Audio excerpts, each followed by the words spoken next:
So these are going to be tips where I think they're wrong Okay. completely. Okay. Well, I'm interested to hear because I think that's very interesting to me, that methodology. Hey, everybody, it's BJ. And Patrick. And we're back talking all things real estate. And thank you for joining us. Just want to ask you, if you haven't, give us a subscribe, pardon me, and like for the video. It just helps us with getting the word out there. And we are putting out a pile of content.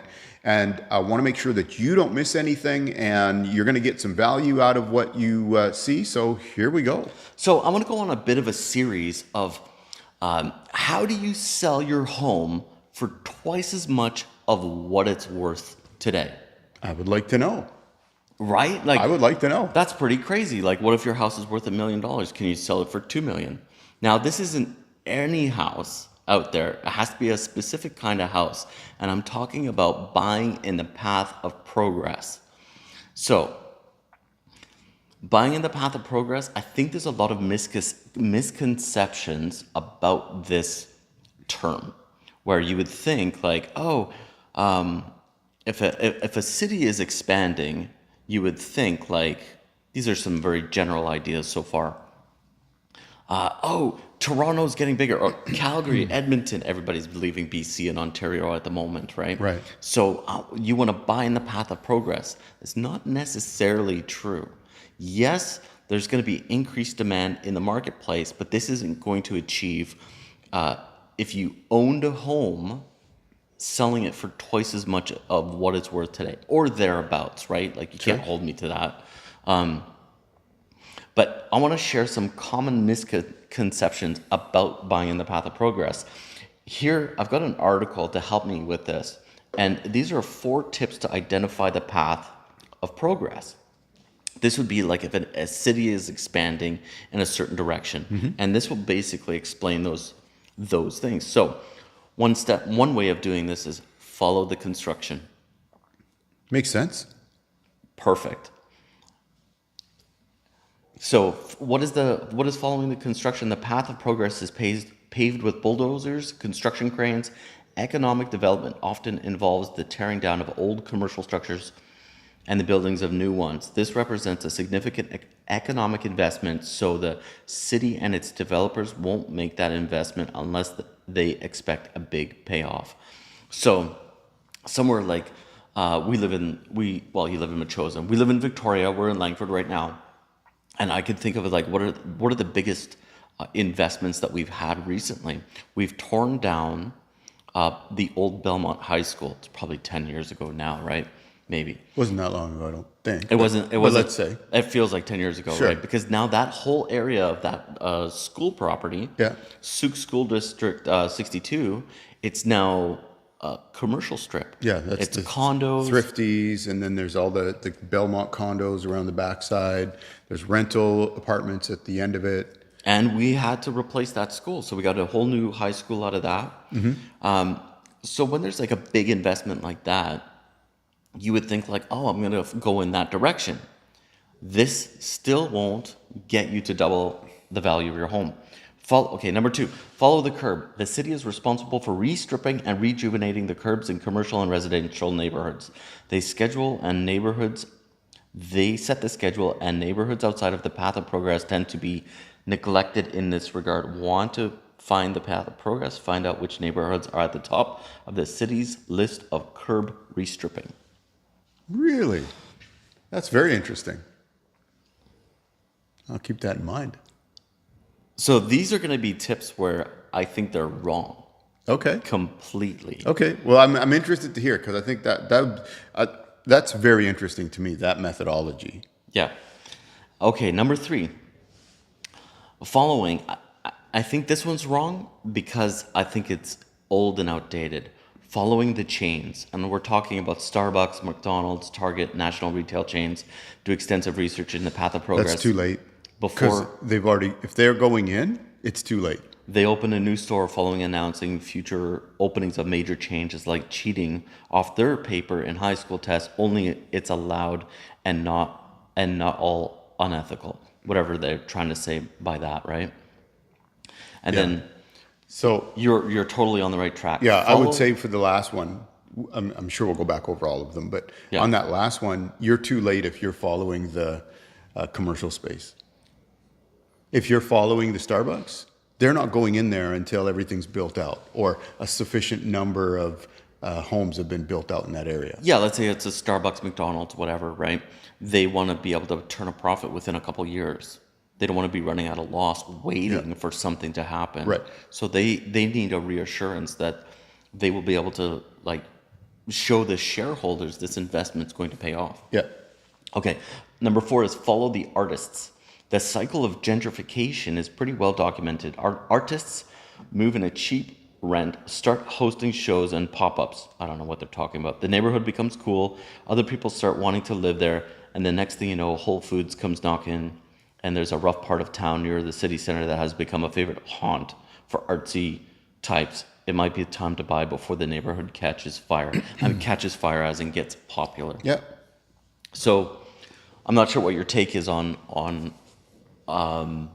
revitalization with like arts and culture in a neighborhood, because there's parts of Victoria that have that, and they might be older parts because Victoria in general is old, especially near the centers.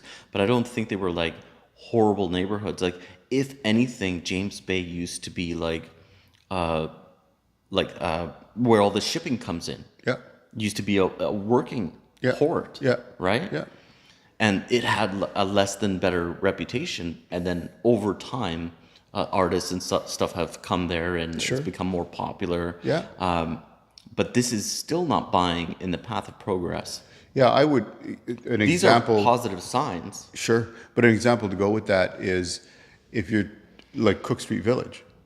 That's a great artist community and great area and everything else. Yeah. But it's never going to get developed into some. It is what it is in terms of development, right? It's not going to. You're not tearing down houses in the Cook Street area and putting up condos. Well, maybe you could try. There has been, and there has been some townhouses, and we're going to have to look at more details on those, and we're going to do that in a different episode where we look at macro ideas to identify which towns would be a suitable place to start looking. Right. And then we have to look at it at a micro level, like which house do we think has the potential to sell for double? Yeah. And all of these tips, if it's follow the construction, BJ was on it. Too late. It's already happening. If the construction is going, the developers are already looking. Yeah. You have to be ahead of the developers still. Follow the curb. This seems backwards because the developers would typically pay for the improvements by contributions to the city, or there would be a statement of conditions to get their development approvals. This would be all in the servicing phase of a development. So they're paying for the sidewalks and such, right? Let alone that Langford is paying for extending out a safe bike lanes now. Sure. But the progress is already there. Yeah. There's so much more traffic on those roads. Those are already developed areas. Following the chains, I think this is just outdated. I think that one is for sure. Out of all of them, that's the one that's first off. Like I thought, yeah, okay, follow the curbs. That's kind of cool.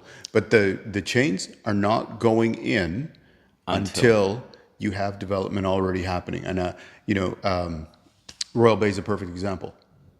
When did all the stuff go in? Well, it went in well after the houses were well on the way. That's perfect because, go ahead. And the development was already happening. Like we drive by there just about every day, and so we saw the development, ongoing development. And I remember when when the Starbucks sign went up, we're driving by, my daughter's like, Starbucks, yeah.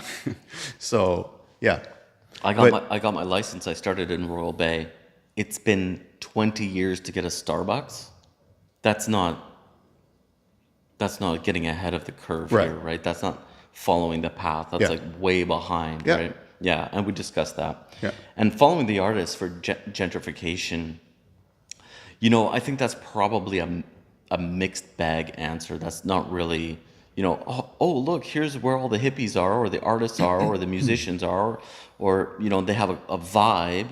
I don't think that's enough to follow. I think the trick is, Yeah. I'm not going to explain all of the details in this video. I just want to let people know that these are sort of like, if you're following these tips, you're already too late. You're not buying in the path of progress, you're buying in the trail of progress. Learning what the chains are looking for before they move there Yeah. would be the key. Yeah. At least that much. Yeah. What kind of aspects are they looking at? So I wanted to leave you with that. Has anybody bought property and found that they were able to sell? Let's say I'm talking about selling to developers, because they will pay more for your house if only you've got the right property in the right location, Right. and is it in the path of progress? Right. And then is there an appetite to redevelop that property? The market still has to be, the conditions have to be right for this. Sure. So I'll leave it at that for now. I hope you enjoyed that. Join us for future episodes. I want to keep talking about a little bit about this path of progress, because I don't see anybody in the real estate investing world talk about this. Yeah, absolutely. So watch for that coming up, and make sure you give us a subscribe. That way you won't miss it when they do come out, and give us a like for the video, and we'll see you next time. Thanks for watching. See ya.